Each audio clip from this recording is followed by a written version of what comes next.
Hi everybody, it's me Victoria, and this is part 2 of the winter garden tour here in Northeast Thailand. So let's continue where we left it off in January. This area is called the trailer area, obviously because there's no very old trailer. I have repurposed as a raised bed. I've managed to clear out a lot of rubbish and weeds from here since January. As you can see, I was able to remove that fallen trellis that has came down in one of the storms next to the shed. I also did a lot of weeding. Here just in front of me, this one is a Tsar plum tree. And we have some flower bulbs coming up, some early snowdrops, and the others are maybe daffodil, I guess, might be crocus, we'll see. Here we have some early daffodils.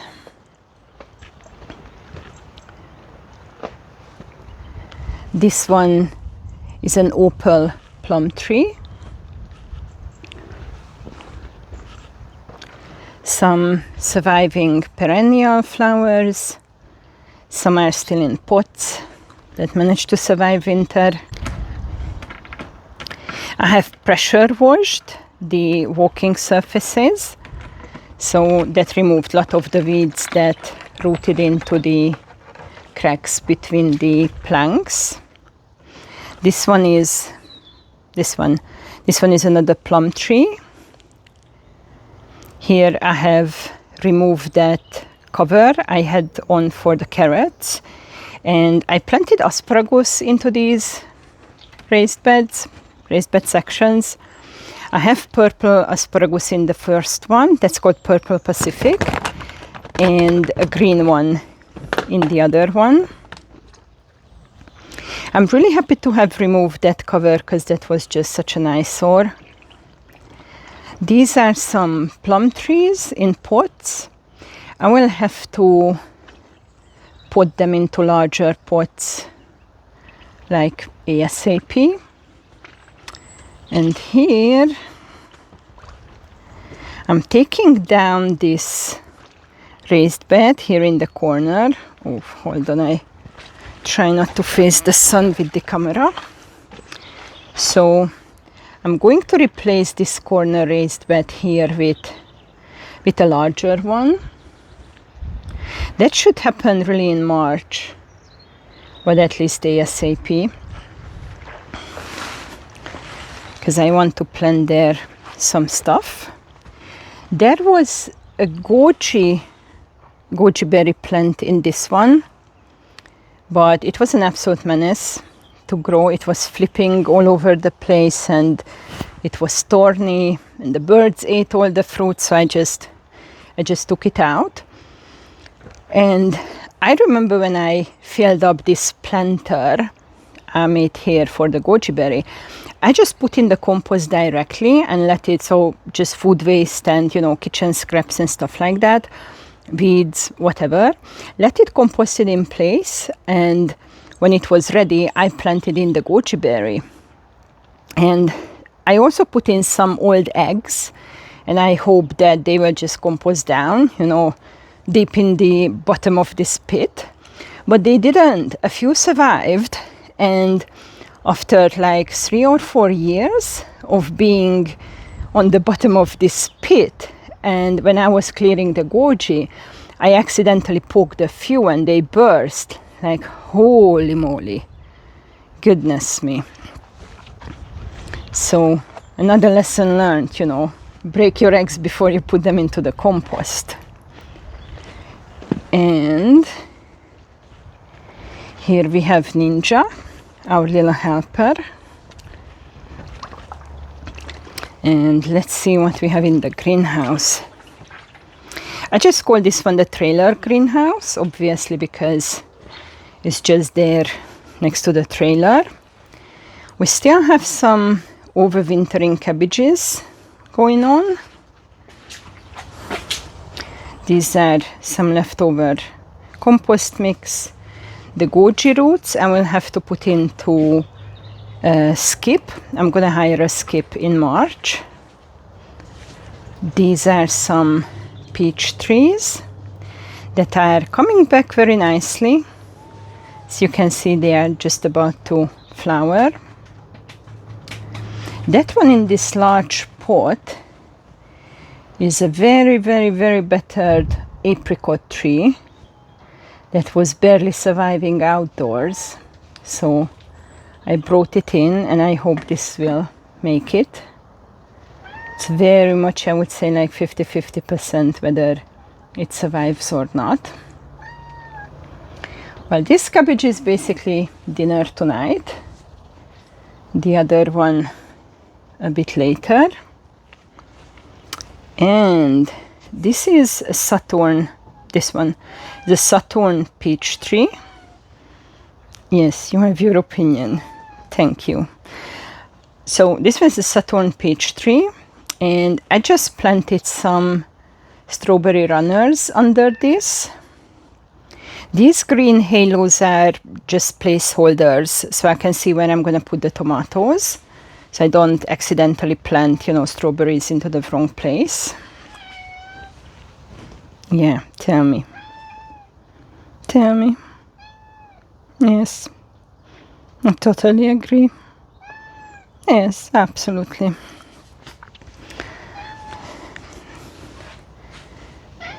Yeah. My little assistant has her opinion. Yes. As you can hear. Here, this one is a cherry tree called Sylvia. And I bought it in a 9-centimeter pot. It was like a 6-inch twig, basically. And now it's probably 3-4 meters. And I will actually have to rebuild this entire greenhouse in the next year or two, solely because of this cherry tree. So I will have to extend the greenhouse sideways and lift the roofs a little bit higher so it can actually fit in, because it barely does. I also had strawberries here under the cherry tree. I'm going to refresh the soil, the compost a little bit. I'm going to add some perlite and some nutrients and plant the strawberries back. Here we have some alliums. It's the flowering allium, and it's a really pretty one. I have no clue what variety or how it got here. It was just one that probably came with the compost, and then it enjoyed its time, and then it started to spread.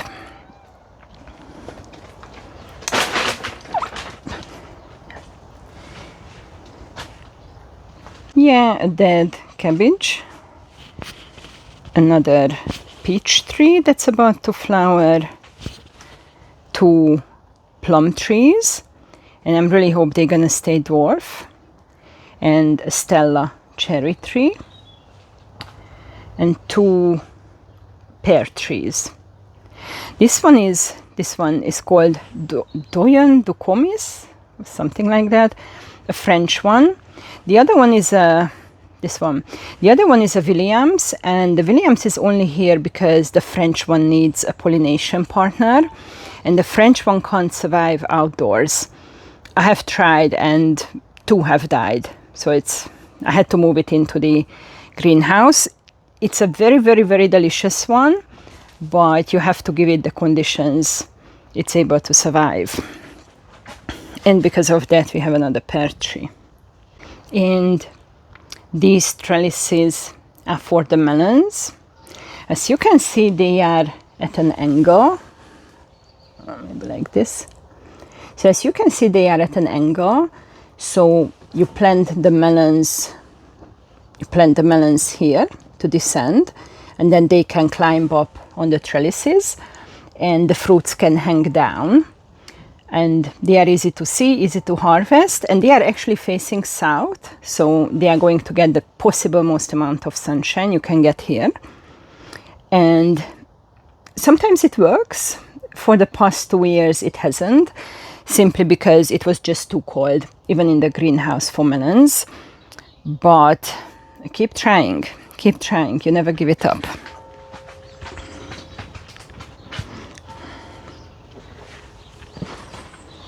And we have such a nice weather. Yeah, these are the remains of that cage I had over the carrots. I will probably reuse some of the panels. And voila, here we have, this one is a tayberry. I have been trying to kill this plant for 3 or 4 years, but it just keeps coming back. So this year I decided that we should try something else, and I trellised it up. And maybe we will get some fruits. And fingers crossed. Here we also have, I actually think these are tulips. Maybe some alliums as well. We'll see. And I'm just using a very basic trellis with some sheep wire. And tayberries are primo canes. So they fruit, the first year they grow the canes, the second year they fruit on those canes. So these canes were growing last year, and the new ones should come on the other side of the trellis. And so every year you're going to alternate, you know, one side is for growing, the other one is for fruiting. And here we also have some self-seeded, self-grown, self-populated alliums. These are definitely alliums. And again, they seem to enjoy their time here. The bees love them, so I just let them go. Here we have another one that I've managed to weed out. And this section is, well, to be continued. So it's kind of like, this is like before and after. Yeah, we'll get there. We'll get there. I also have some leftover blackberries called Navajo. They are absolute very, very beautiful variety, very tasty, big, and they are upright. So instead of sprawling on the ground, they're growing upright. So I'm gonna try to plant 2 of them here into, I will have to, repair the trellis and trellis them there. So we'll see how it goes. These bushes here under the weeds are blackcurrants, and try to zoom out a little bit. Okay, that's the max. I will definitely have to weed this section out like ASAP because the currants start to flower. I think we also have maybe crocus under the weeds, so that's another ASAP project. And this is the chicken coop. It is in absolute shambles. And unfortunately, I don't have any chickens at the moment. We had a pine marten attack just a few days after I filmed the January garden tour. And so I'm not showing you that part. It was at the end of January that we had a pine marten attack. It somehow managed to get in, and the run itself was sectioned into 2 separate parts.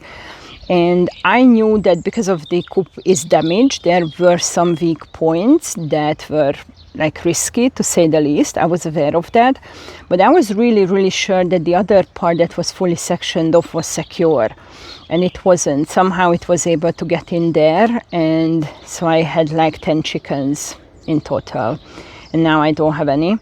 So the plan is that I'm going to have to reinforce that section that I thought was secure. That's the easiest part to actually secure based on this experience.